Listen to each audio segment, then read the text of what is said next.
Good morning, class. Oh boy, here comes, I can't believe it, the last part of our new story, The Littles. So last time, Tom put that mouse costume on and ran across the kitchen floor right in between Mrs. Newcomb's feet. So they were trying to see if the Newcombs will put out some mouse traps and get rid of those scary mice, because the mice are the enemies of the littles, right? And so, it's very scary. The Bigs, when they lived there, they were so tidy that mice weren't a problem. But these Newcombs, they leave food around. They're kind of messy. So the mice are coming to the house. They like all those scraps of food. So it's really exciting. Here goes, chapter 9. The next morning, Mr. Little was walking back and forth in the Littles' kitchen. Mrs. Little and Lucy sat at a table watching him. Granny Little was sitting at the table too, knitting.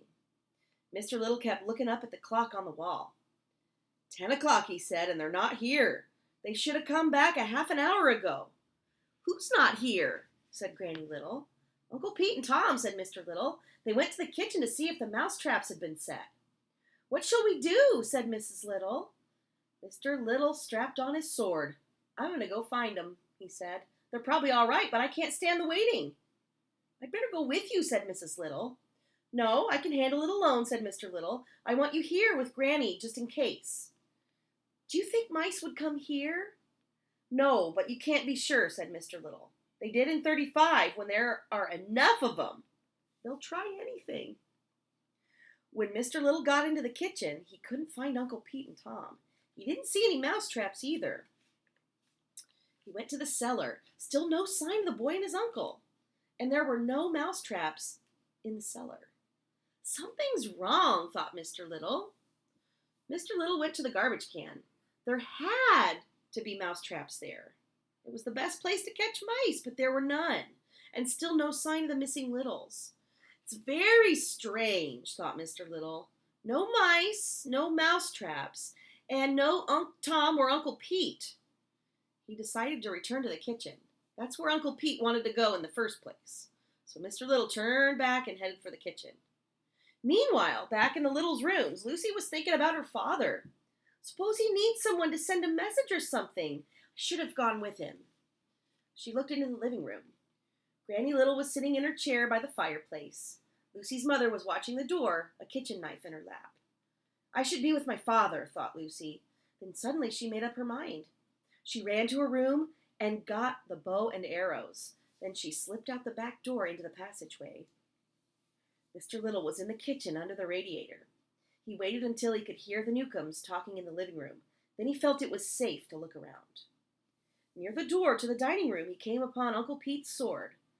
Uncle Pete would never let go of his sword, he thought, unless it was knocked out of his hands. This is bad.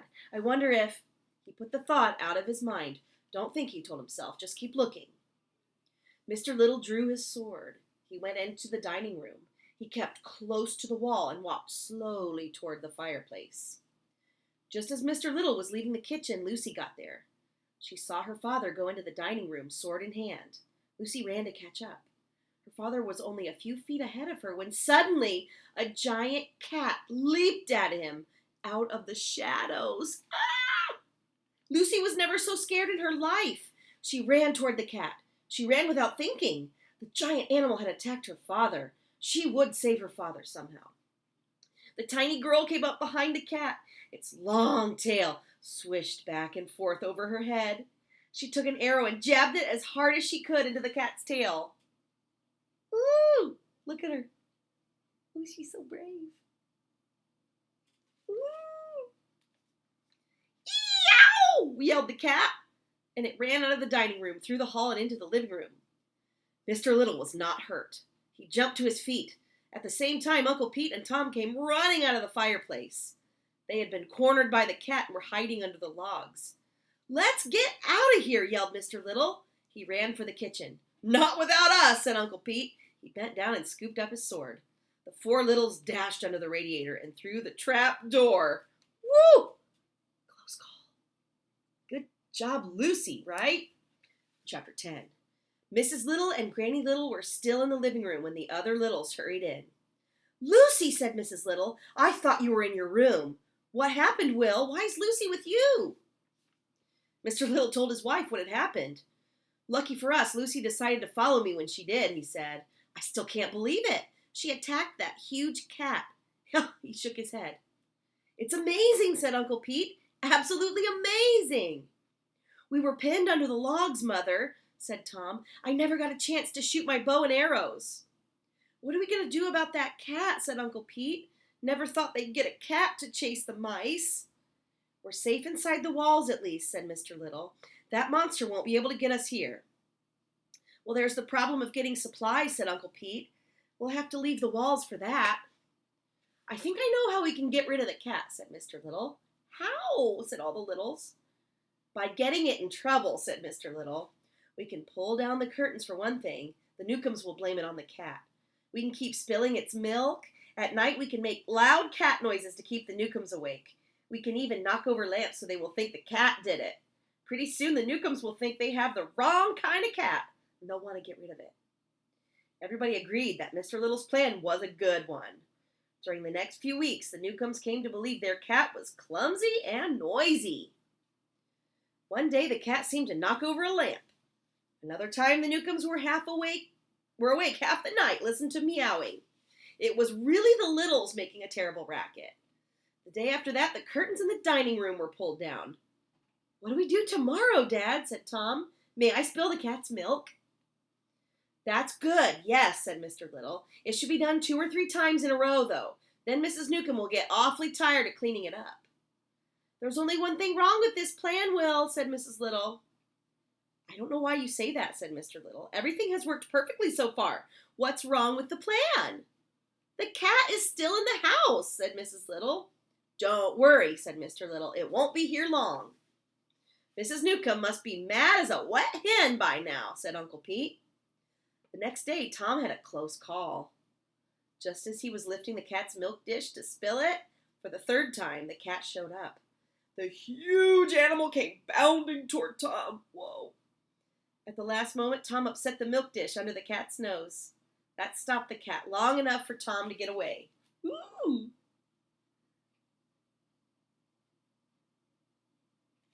What must that cat think? Those little people. This plan of yours is too slow, Will, said Uncle Pete. We're going to have to do something else before the cat gets one of us. What can we do? Said Mr. Little. We need larger weapons, said Uncle Pete. I don't know if that's the answer, Uncle Pete, said Mr. Little. Besides, that takes time, too. You're right, though. This plan isn't working. I heard Mrs. Newcomb telling Mr. Newcomb not to get rid of the cat. She's afraid the mice will return. And she likes the cat, Mr. Little went on. She thinks it's cute and says it's high-spirited. Not only that, said Mrs. Little, we can't break up everything in the house just to get rid of the cat. It is the Biggs' house, after all. Why don't we try taming the cat, said Tom. What? Said Uncle Pete. Let's see if we can tame it, replied Tom. Cats have been friends to men since the early days of history. Uncle Pete looked from Mrs. Little to Mr. Little. Do you hear what that boy is saying? He's gone soft in his head. No kidding, Dad, said Tom. It's true. The early Egyptians thought cats were gods. They had them all over the place. They did they? Said Uncle Pete. Where did you hear such nonsense? I read it in one of the Biggs' history books, said Tom. Uncle Pete snorted. A cat has never been a friend to a little, I can tell you that much. Maybe that's because none of them ever tried to tame a cat, said Tom. They were always afraid of cats. What kind of silly talk is that, boy? Said Uncle Pete. Look at the size of that beast. Who could tame such a monster? Men tame elephants, said Tom. Tom has an interesting idea, said Mr. Little. Perhaps we're worried too much about the size of the cat. Because we're so small, we've always thought all large animals were our enemies. Maybe that's wrong. I don't like the way this talk is going, said Uncle Pete. It's against everything we littles believe. Making friends with a cat is like making friends with a rattlesnake. Tom is saying it's not the same thing, said Mr. Little. Cats are friendly to men. Rattlesnakes are not. None of the Littles spoke. Now, we may be little, said Mr. Little, but we are men. Of course we are, said Uncle Pete. He looked sideways at his tail. We're not animals. Then why can't we have a cat around the house just like other people? Oh, of all the silly ideas, said Uncle Pete. "Oh dear," said Mrs. Little. "It sounds all right, but I don't know." "Why, it's a wonderful idea," said Granny Little. "It's so simple." "Yeah, simple-minded," said Uncle Pete. "Why didn't someone think of that before?" said Granny Little. "'Cause it's a cuckoo idea, that's why," said Uncle Pete. "Now see here, Peter Little," said Granny Little. "Mind your manners." She stood up. Her ball of knitting yarn fell from her lap. It rolled between Mr. Little's feet. I've lived a few more days than you have, and I know a few more things than you do, too." Mr. Little picked up the ball of yarn. He tossed it gently in the air a few times. "We could start taming the cat by giving her a present. Show her we mean to be friendly." "Give her something to play with," said Tom. "How about that ball of yarn your father's fiddling with?" said Granny Little. "Don't cats like to play with things like that?" "Well, as a matter of fact, Granny, they do," said Mr. Little. "Will that make her friendly?" said Mrs. Little. "It might help," said Mr. Little. "We could roll a ball of yarn at the cat and see what happens. All we have to do is make sure we have room to get out of the way if she doesn't get the idea." "Well, I'm against it," said Uncle Pete. "Too dangerous. Cats are cats. You can't change them." "There's a large ball of yarn in Mrs. Big's sewing basket," said Lucy. "I lifted it once. It's lighter than anything."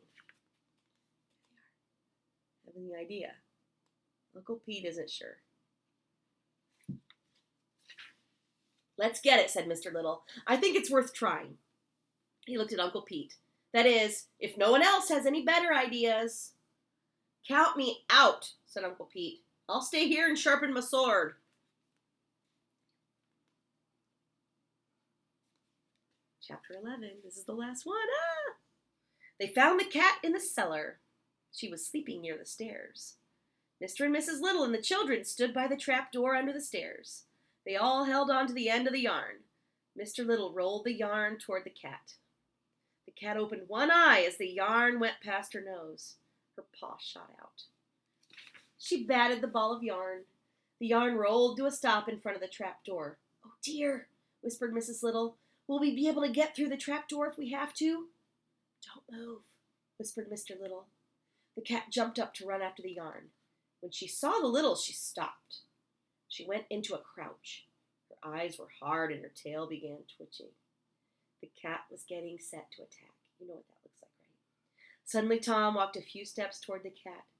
He held out his hand. "Nice kitty," he called out. "Nice kitty. Come here, kitty." "Tom! Psst! Tom!" Mr. Little hissed. "Come back. Don't be foolish." "Here, kitty, kitty, kitty," said Tom again. Oh, it's so brave. Look at Tom.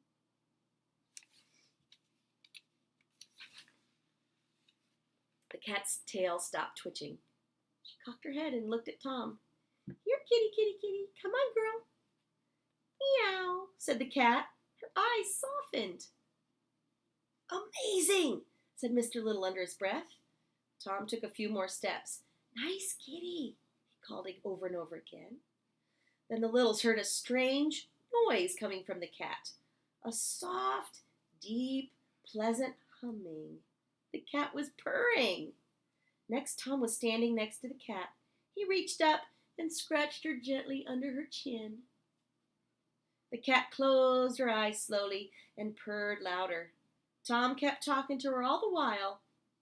"It was the talking that did it," said Mr. Little later. "The way I figure the cat didn't know we were people until Tom started talking to her. I guess cats like people to talk to them." When the Newcombs left to return to the city, the cat didn't go with them. They thought she had wandered away and got lost. She hadn't. The cat had grown so fond of the Littles, she didn't want to leave. For one thing, Tom had taken to riding on the cat's back. The two became great friends. They went everywhere together. Look at that. He's got his own pet cat to ride. I can think of a couple of kids who would like to ride on a cat like that. The day the Newcombs left, the cat found a hiding place and stayed out of sight. Mr. Newcomb looked all over the house. He never found her. "It's just as well," said Mrs. Newcomb. "She wouldn't have very much fun in the city." "If she shows up, George Big will take care of her," said Mr. Newcomb. The Big family came back from their vacation to find the cat sleeping next to the cellar stairs. "That cat must have sneaked in somehow," said Mr. Big. "We'll have to get rid of it."